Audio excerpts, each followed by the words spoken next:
I came to the Congress of the United States in 1998. I was elected in 98, took office in 99.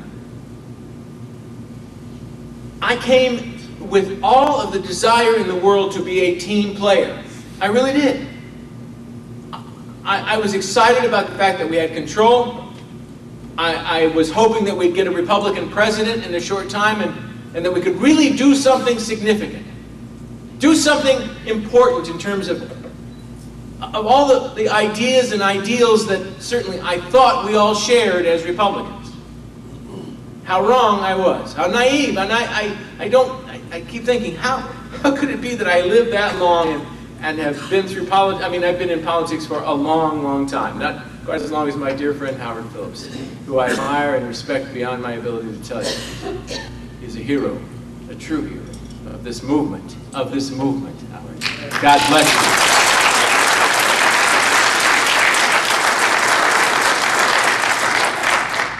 I've been around for a while, and I can't believe how naive I was to go to Congress with this attitude, this idea that we were all in this together, fighting the Democrats, fighting liberals, and we had a chance.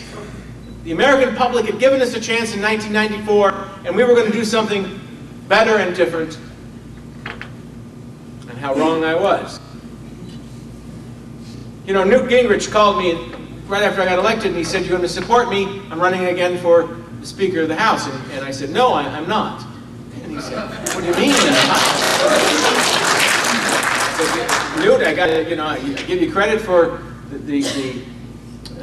for leading the insurgency, but I said, you've been a lousy leader from the standpoint. We've lost seats every election cycle because you keep doing things that, frankly, the other guys are doing. We kept trying to steal pages out of our opponent's notebook, right? Out of our opponent's playbook. That's what we thought was going to make us a permanent majority. I heard that 1,000 times, so I heard it once, and from him too. But if you steal your opponent's playbook, if you steal enough pages out of your opponent's playbook, what do you become? Yeah, exactly. And that's exactly what happened to us. And you know why? It's because the idea that power is the thing you are always chasing. And if you get it, it's the thing you're always trying to maintain. It's not a set of ideas that you're pushing, it's just the acquisition of power. It's the elixir of Washington. Of all elected office, really, but certainly in Washington. It's the elixir. It does corrupt. Lord Acton was right. It does corrupt, and ultimate power corrupts absolutely. And I saw it with my own eyes how good people became just infected with this idea that we had to be in power, and nothing else was really mattered. And they would always excuse it. You know what the excuse always was? Well, unless we're in power, we can't do all the wonderful things that we will do. Right? And of course, that's true. You have to be in power to get it done. But what happens when we got into power is that we simply believed that the doorway to that power and the ability to maintain it revolved around increasing government.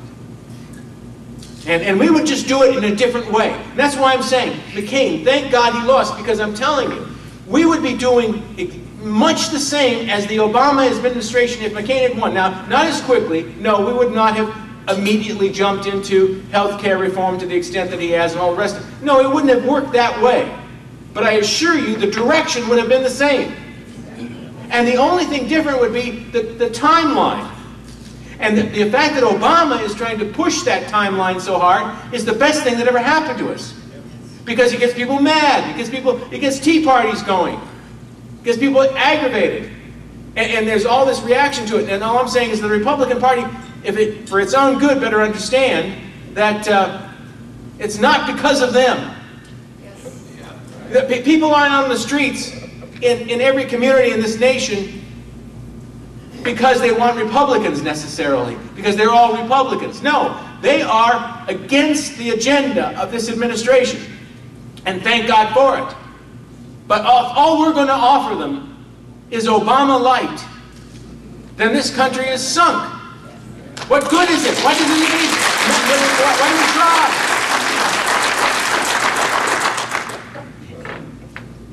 You know, as I said, I never went to Congress to be a curmudgeon. I didn't. I thought we were going to all be in this together, and all these things started happening. Spending more money, expanding government. I will never forget, you guys. I will tell you about something that happened that was just, it was incredible to me. It was the debate over something called the Medicare prescription drug bill. This was the expansion, the biggest expansion of government since the creation of Medicare. Okay? Who was doing it? George Bush, a Republican Congress. Most of my colleagues did not like it, did not want it. They didn't come to Congress. And I kept saying, nobody sent me here for this kind of thing. This is crazy. This is, and I will not do it. Now, I just can't even begin to tell you what happens when you've got something the president really wants, and you've got both houses in control, controlled by that same party, which is like this, what's going on now with the health care bill. That's why I will not, I'll tell you right now, don't doubt for a moment that it could pass, because you can't imagine the kind of pressure that comes down. Because, this is it. This is the president's agenda. This is the president's idea. He's on our party.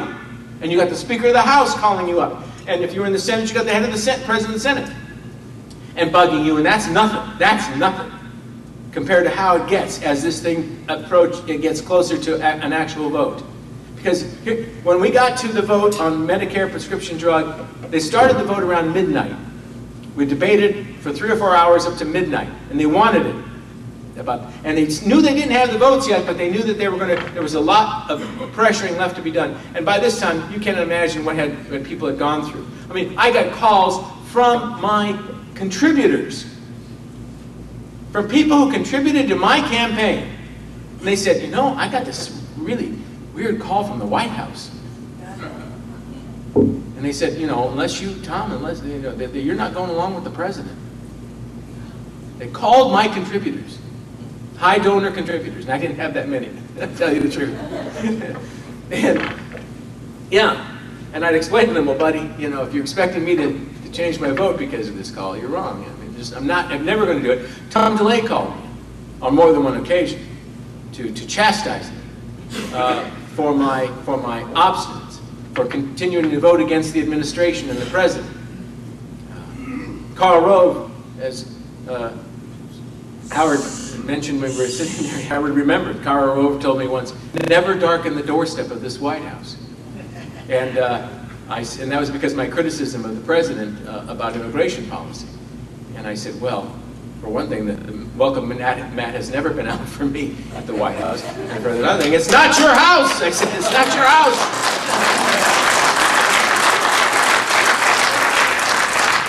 And I don't care. I have to tell you, I didn't care because I didn't get elected to go to the White House for little get-togethers and stuff like that. That wasn't my idea of what I was doing there in Congress. And this bill is an exact example. We started the debate at 12 o'clock at night, and all hell broke loose. It was incredible. And we started the vote, it's supposed to be a 15-minute vote, okay? If you ever see on C-SPAN, if you're really, really bored, or you're just simply, channel surfing, and you go across, oh, they're taking a vote in the House of Representatives. And you see there's a clock up here, this is 0, 0, 0, and you got 15 minutes. You get 15 minutes for the vote. Now, it usually goes 16, 17 minutes, people to get in. But no, not really long, then bang, it's all over with, right? That's the way it's supposed to work.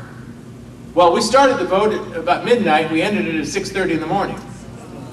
That clock did not, it went to 0, 0, 0, but the hammer never came down because they didn't have the votes. Didn't have 218 votes. So all you could hear on the House floor were this sound of arms breaking.